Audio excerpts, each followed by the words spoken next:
Hi everyone, I am here at the village of Cyprus. So, kakatapos lang po namin kumain, nagkalat ang dalawang senior citizen. Aba, makapag senior citizen naman talaga eh. And then, we have a lot of food here. So, I will bring it this one. My boss to give this also. And then, naku, ang ilaw naman talaga nila. So, nandun yung mga senior citizen sa baba dahil nag-ayos sila ng tent.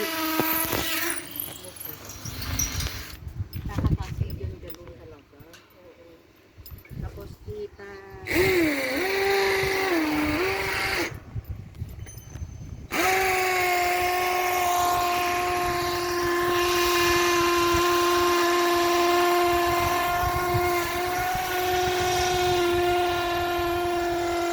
Ang ganda ng views guys. Ang lamig ng hangin. Napaka-presko kahit summer. Summer siya ngayon pero ma-feel mo talaga na wow. This is the best for me na this is the first time na umakyat sa bundok ng ganito kabundok. Actually may bundok sa atin sa Pilipinas it's different kasi iba yung kahoy nila ba. Parang na-amaze ako sa mga kahoy. Pero I think that's not natural. Ano siya? Olives, mga olives pala yan. So meaning to say na tinanim talaga siya, hindi siya tulad sa atin, 'di ba, na kusa na lang siyang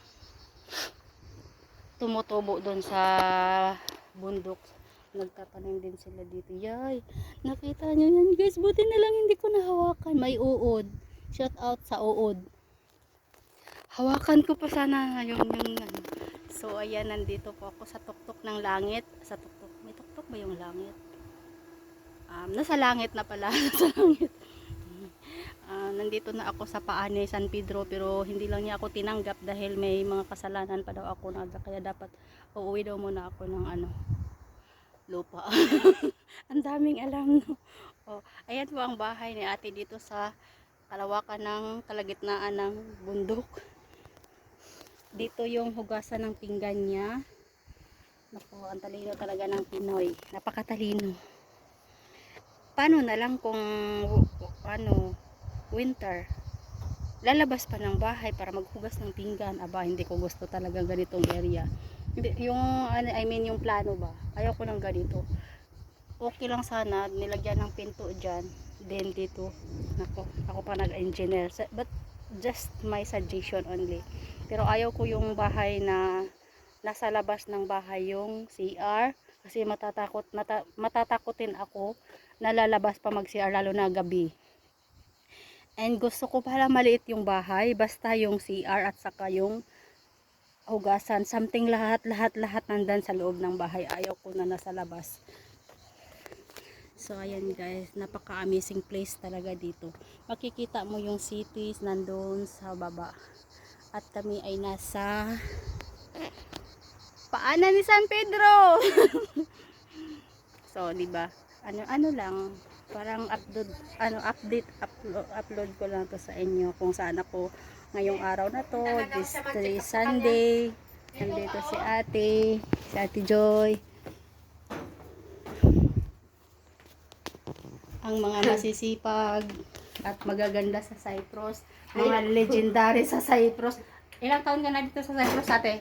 Matagal na. To 2000. Anong 2000, tapos ngayon 2020. Ha? 25 years ka na dito? Umuwi ka na, ate. Umuwi ako ng saglit. Then mag-room tour tayo sa bahay natin. Ayun, sala pala to. Ang gaganda dito ng guys. Dito nasa village po tayo ha. Pero Siguro ito yan siya to. ayan, so punta tayo ng CR. Sana walang something na makikita sa CR. Ay, okay. Okay lang, malinis. Dito may liguan. May pa-shower si Mayora. Ayan, malinis naman. Malinis. Malinis. Akala ko baka may malinis siya. Okay. And then dito tayo sa room. Actually, hindi pa talaga tatalihin. May mga something pa dito gamit. Hindi pa totally may bed sila. Hindi pa totally finish. So, yan TV. Saan ka nakakita ng bundok na may TV? Ito yung gusto kong bahay. Maliit lang. Basta happy, masaya. Mahal nyo yung isa't isa. Nagsasama kayo. Then we have a lot of food presenting. Unlimited food. So thank you so much guys. And this is Honey 129.